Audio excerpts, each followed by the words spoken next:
আসসালামু আলাইকুম ওয়া রাহমাতুল্লাহি ওয়া বারাকাতুহু।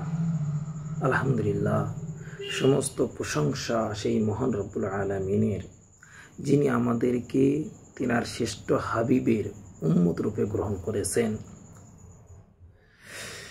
তিনার হাবিব আমাদের রাসূল সাল্লাল্লাহু আলাইহি সাল্লাম যে সমস্ত কাজ করে গেছেন, বলে গেছেন এবং মনসম্মত করেছেন, তার মধ্যে সর্ব উৎকৃষ্ট এবং উত্তম হচ্ছে ঈমান সংক্রান্ত। আল্লাহ রাসূল সাল্লাল্লাহু আলাইহি সাল্লাম ঈমান সংক্রান্ত একটা ছোট্ট উপমা দিয়ে বুঝেছেন। কেমন?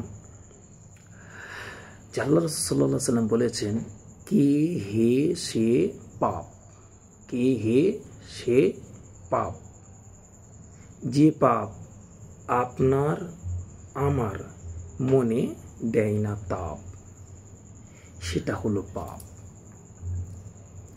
আল্লাহ রাসূল সাল্লাল্লাহু আলাইহি সাল্লাম আবারও বলেছেন, কে হে সে পুণ্য, কে হে সে পুণ্য, যে পুণ্য মানব প্রাণী, মানবতা শূন্য।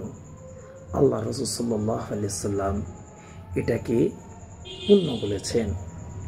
আল্লাহ রাসূল সাল্লাল্লাহু আলাইহি সাল্লাম কত যুক্ত এবং তাৎপর্যপূর্ণ ভাষা, যেটা সহজেই অনুমেয়, যে আল্লাহ রাসূলুল্লাহ সাল্লাল্লাহু আলাইহি সাল্লাম কি জন্য অনুকরণ যোগ্য ব্যক্তি ছিলেন।